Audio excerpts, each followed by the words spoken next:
guys, Dana here, founder of Bullies Keep Out and host of La Bella Vita podcast for Bullies Keep Out.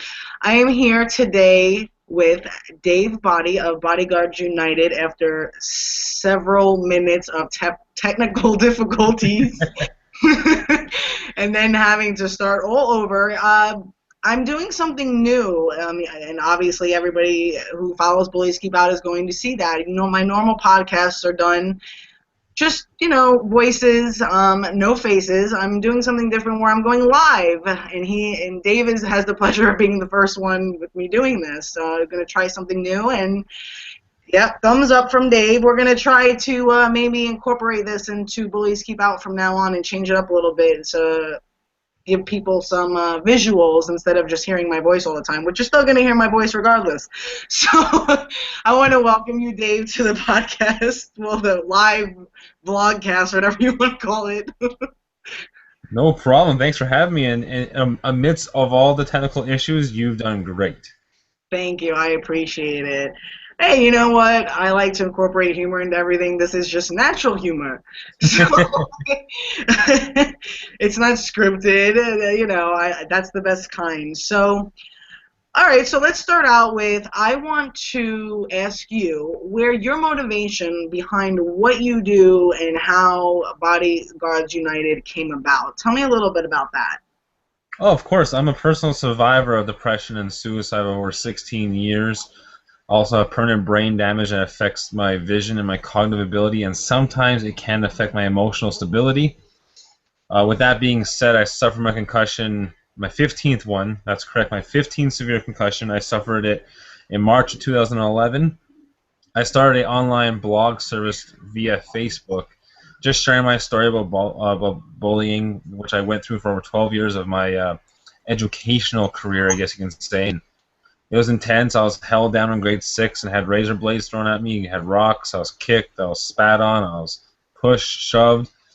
I was suicidal in grade 9. I was suicidal in 2006 and in 2011. So I dealt a lot with suicide and depression. And what got me focused on bodyguards was being I lost my professional wrestling career and my police career. I still wanted to affect positive mindset and change on my community, in mostly focusing on the youth. So I started sharing my story, started speaking at schools. I produced a live TV show for a local station called Shaw TV, and our TV show was based on youth empowerment. We had numerous topics known as bullying, racism, health and fitness, and so forth. It was called the Sunday Amani Show, and when I did that, I started getting more ideas on what to make of Boddyguards United. I started going through a lot more changes in my lifestyle and starting to grow as an individual and an understanding as to how I can help. I designed it completely about 2 years ago. I officially got the concept going. So basically, it was driven from a personal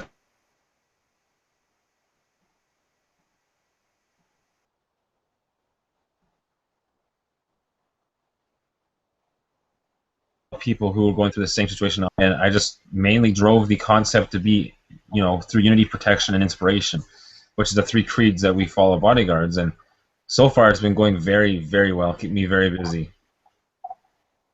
That's great. That's quite a story that you've overcame, and I'm happy for you, and commend you on moving past that and turning something positive, because oftentimes it's hard to do that for a lot of people, and I can relate myself where certain traumatic situations for me, it's very hard to take those things and turn them into something worthwhile without falling into, even if we do fall into a little while, the fact that we came out of it, like you came out of it, and that's amazing, and I hope that for everybody. And unfortunately, some we hear stories of some who can't, and I think the more people out there that can tell these type of stories, the better, and the more you can share your story, the better, because people need to see stories of survival and triumph, and I think the more we show that, the better message we can get out, rather than just throwing a bunch of facts at people of bullying. I mean, don't you agree? I mean, a lot of the times people just, it's just like, oh, here's facts, here's that fact, here's that fact, but it's a lot more personal than that.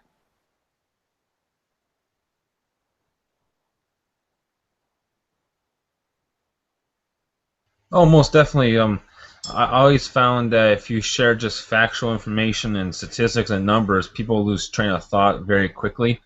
However, if you're open up and you're 100% honest and you share everything you've been through with a genuine manner and a genuine intent, people tend to be more reactive and more receptive of the information. And I've always had the policy of I will disclose 100% of my story with no holding back and blunt and honest. And that's what really captivated my followers and my supporters, is because not only have I shared my story in such an honest fashion, I help people share their story with my YouTube series and other aspects of Bodyguards where I have people share their stories quite often. And through that inspiration, people want to support more.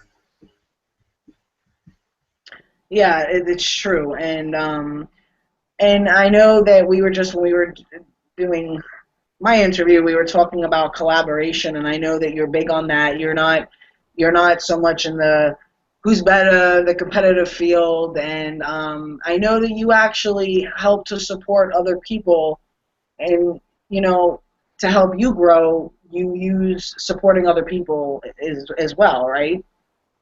Oh, most definitely correct. I started mentoring youth and coaching them in 2011, but lately I've been doing a lot of coaching and mentoring adults to get their organizations off the ground and giving them psychological advances and giving them ideas and tips with the media and helping them, because the more we have doing this mission, the more bullies and individuals will have the ability to see how impactful voices and numbers truly are. So, like for example, eventually people are not going to want to bully or belittle anyone because they'll see, holy cow, there's so much support all over social media and Twitter, and these organizations are everywhere. Like, we're pretty big here in Canada. You're getting very big in the States. And not only that, not only are you and I getting huge, but there's dozens upon dozens of Facebook pages and Twitter pages that have over thousands of followers. So the more the merrier, I always say. Exactly, I agree with that. I mean, and they all have a different focus, and I think like one is sometimes it's about workplace, and then there's youth, and then there's adults, and then there's all, and then there's the LGBT focus, and then there's suicide awareness. So I mean, everybody's doing different aspects and different parts, and that's why I love collaboration, because something you might maybe not have or focus on, and you can collaborate with other people that do and work together, and you could also help each other with the media aspect and spreading the word and getting the word out. And I think that's great, because the more people you can work with, you kind of grow together, and you kind of become successful together, and it becomes this big, great thing. And then you could do traveling with it. You could help each other out with speaking in public events. There's just so many possibilities, and I love that, and that's what I'm about. I'm about like teamwork. I mean, it's not all about what you're going to do for yourself and your organization or your charity or your company. It's really about spreading awareness and giving back, and that should be the main focus. What do you Where do you see Bodyguards United going, like, in the future? What would you like to see happen with that? Oh, wow. Like we previously discussed, every 40 seconds there's someone worldwide in the life. And my primary objective is to have every 40 seconds Bodyguards United, as long as alongside our affiliations, help someone every 40 seconds. That's ideally where I want to be. I want Bodyguards to be very well known that we gained our support by first supporting others, and that's ideally where I want to be. I would love to see me on more television shows and more talk shows. Like, for example, I have a campaign to get me on Ellen DeGeneres show. Like, I've always been a huge fan of Ellen. I love her work. I love her advocacy for numerous topics. So I would love to see Bodyguards have worldwide support, but due to the right reasons, where we support other people first. Oh, absolutely. Yeah. I mean, who doesn't love Ellen? And I know she's a huge anti-bullying advocate, and just for so many other causes. And, I'm right there with you on that one. I mean, I feel the more media exposure and the more we can get interviews and in the news, the better, because that just helps us, get the word out on what we do, and we can reach wider audiences and let people know that there's community here that's doing all this stuff that is available to help you and whatnot. So that's great, and it's a good focus to have. And some people feel like, oh well, it's not just about getting in the media, and I'm like, well, you have to if you want to, get to do the things that you want to do, and if you need sponsors, or if you need to, if you want to create a short film, or like I would like to do a Boys Keep Out living in New York, it being a theater district area, I would love to do a play. I don't recall, I think, ever really seeing a play for bullying or anything, or a musical, so I think it would kind of be an interesting idea. I mean, there might be one or two somewhere, but I would love, actually, I think I heard of somebody doing an opera about it in Canada somewhere. One of my supporters who's over there, I think, actually tweeted about it. So, it's an interesting, perspective. So, is that what you mainly do? Pretty much is the Bodyguards United. I know you have other areas that you said you work in as well besides that, that actually kind of intertwine with Bodyguards United. Oh, most definitely. All of my, I guess you can call it extracurricular activities because this is my main job. But I do a lot of acting. I do a lot of. I'm trying to get more into voiceover now. I host a YouTube series called The Autopsy where I'm constantly scheduling new interviews. I do a lot of public speaking. I might be doing our TV show within the next 6 months. We might be doing a season 3. So I do a lot of writing. I do a lot of publishing. I just announced a while ago a program called Boddyguards United Presents, and what that is, it's a program where I have a lot of connections, just like as you do, with the entertainment industry individuals like singers and rock groups and actors and so forth. And what I do is I assist the youth with finding their dream and their goal, and then I introduce them to the celebrity or introduce them to the person I have who partners with me to help train them or help them develop a mindset so that way they can achieve their goal. Because like you and I discussed a while ago, I always say that the number one thing in life is focus. You got to always focus on what you want and not allow anyone to deter you from that. So Bodyguards United Presents, it helps the youth find not only who they are inside, but find how to set clear, established goals. Wow, that's great. I mean, you seem to have a very clear mindset of what you're doing and what you want to do and where you want to go, and I think that's half the battle, just really being determined, and that's what makes us do what we do and get where we get. I think the more determination you have to get your cause out there and to spread awareness, it's a passion. It's just a passion that we have. And I believe when you have a passion and a dream to do this type of work, no matter how many people you reach, even if it's just one or two or a few or thousands or hundreds or millions, it's a great feeling to know that you're making a difference, you're changing the world in some way, whether it's just in Canada or if it comes to the United States. And you know what, like we discussed in my interview, I plan on helping you spread the word here, and I know you're going to help me in Canada, and we can help each other in that way. And that's, like I said, that's what it's all about, making connections, introducing people to new connections, and just getting it done. And I know you said you mostly work with youth too, but do you have adults? Do you work with adults? Like, if you had to say something to youth and or adults on the situation of bullying, would you have different advice? Would you say the same thing? I mean, what would you say? Well, from my point of view, ideally, no matter on the age, no matter on the demographic, no matter on the race, ethnicity, culture, we all want one thing as a human, and that's acceptance. We all want respect. We all want equality. So ideally, when I have spoken to some adults who are going through bullying with their manager or their boss or workplace or relationship status or you name it, like bullying, unfortunately, is a universal experience that no matter what age you're in, you're going to experience it. So I honestly feel that the advice should be pretty neutral and very, very universal, and that is you got to maintain that focus, because if you have that focus on something that makes you happy, no matter what people say, no matter what they do, it's not going to bring you down. Like, to this day, I still have some haters out there that still try to to bully me online, but when they see all the stuff that I'm doing, they tend to leave me alone. So I always tell people the one way to destroy or to disallow a bully to keep up with the bullying is to never ever allow it to take you down overall. So you don't take it home with you and you depress it home. Like I wrote an article called David versus Goliath a while ago, and what I speak about is it's also known as killing with kindness, and it's what I started doing in high school after I did the wrong choices. I was getting the fights. When I first started to defend myself in high school, I got into a lot of physical altercations, a lot of fights, and I realized that just made the situation worse.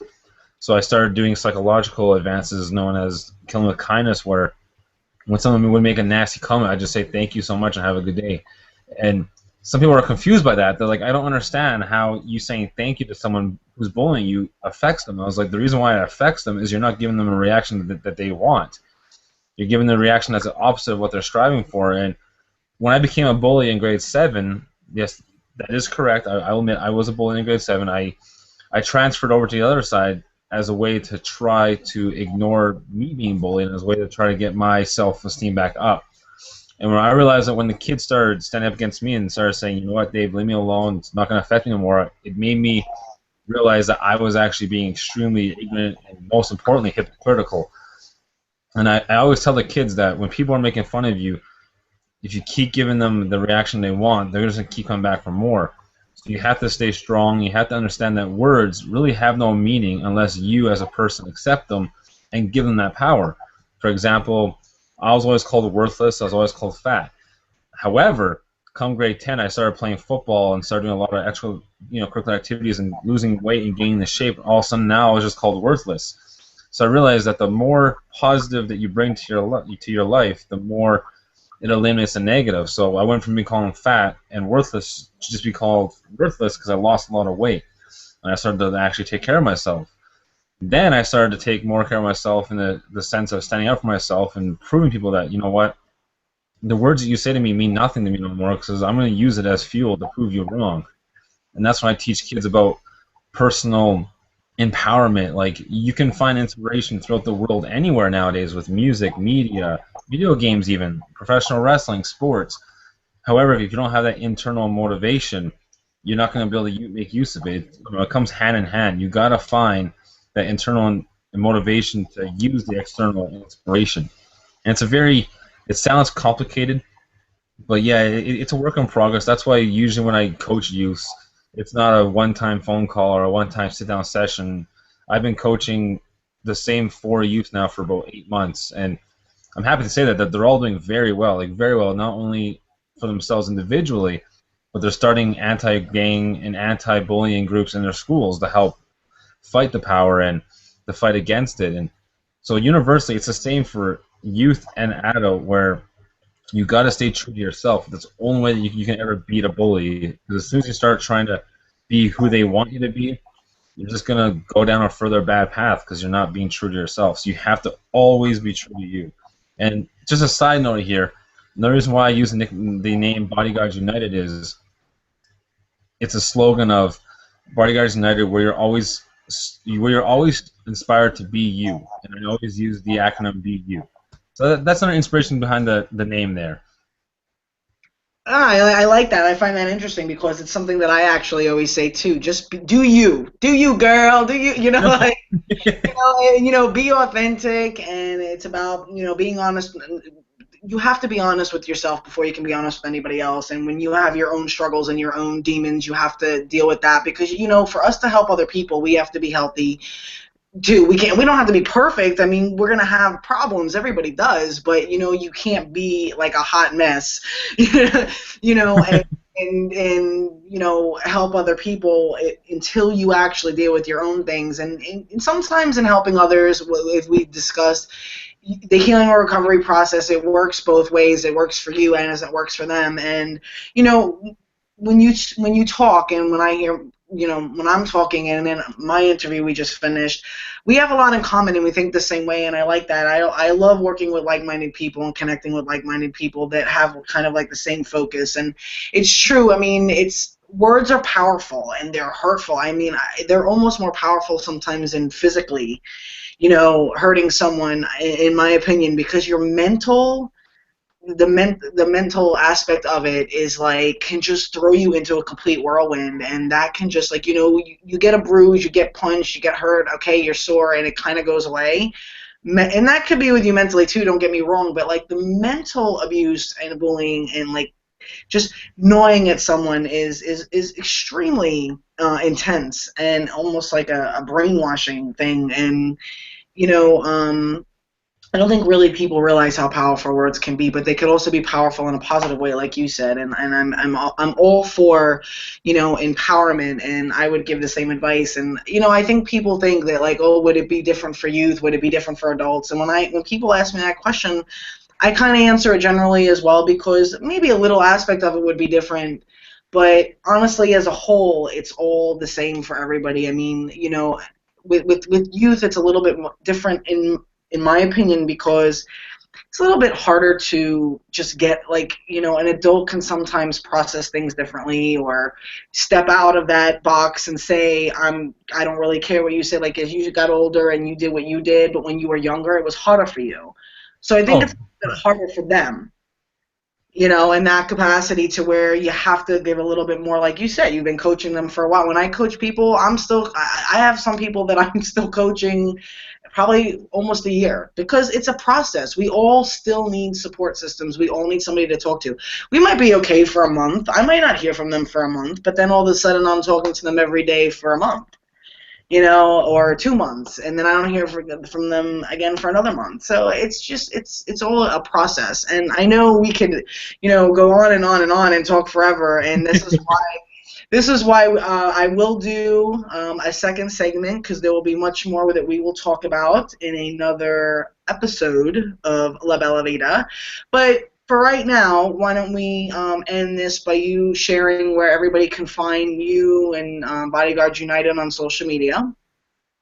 oh, most definitely. We are very prominently on Facebook at www.facebook.com/bodyguardsunited. I do have an official website, which is bodyguardsunited.ca. On there, you have all of our merchandise options. You have access to our YouTube features. So ideally, I usually just give out the website, which is bodyguardsunited.ca. All of our social media is linked directly from that website. You on the YouTube channel, you'll have my personal daily videos. I do like a lot of theme videos every day, where like honesty and loyalty and trustworthy and so forth. I do a lot of my autopsy interviews are all on there. And basically, everything you need to find is on bodyguardsunited.ca. Okay, great. That's kind of what I do with mine as well. I put all my YouTube and everything is all over the Simple. place. It's a lot easier. Like my store is on there with the Police Keep Out merchandise. I figure everything in one spot is easier rather than telling everybody to go to Correct. 15 different websites and go here and go to this link to go here and forget about it. It's like a map. Confusing. Okay, guys, I hope you enjoyed this venture into the first live podcast with Dave. And again, we'll be doing another one soon, so look for that. And I will talk to you all soon. Be kind, guys, and love big.